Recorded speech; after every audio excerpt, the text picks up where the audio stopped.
I am the Tofu Golem. Please enjoy the video. You start by signing into the account you'll change. You must authenticate now so Windows or Mac OS accepts the update. Once signed in, open Settings, then Accounts, and go to Sign In Options. This is where password controls live. Make sure you have admin rights or that recovery email or phone is ready. Otherwise, you may be blocked. If prompted, enter your current password or PIN to unlock advanced options. This first unlock step prevents unauthorized changes and preserves security. Now choose Password and click Change or Add depending on the system. Enter your current password when asked, then type the new password and confirm it by typing it again. This ensures no typing mistakes. Use a strong passphrase, at least 12 characters with upper/lowercase, digits, and symbols, because complexity slows brute force.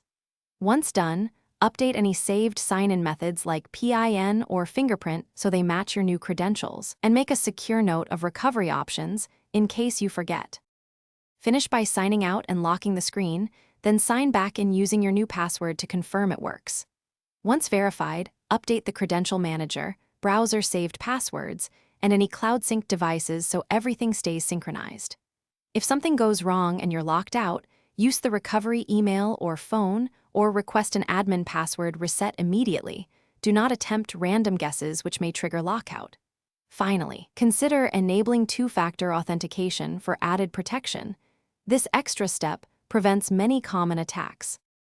Thanks for watching. Consider subscribing if we helped you today.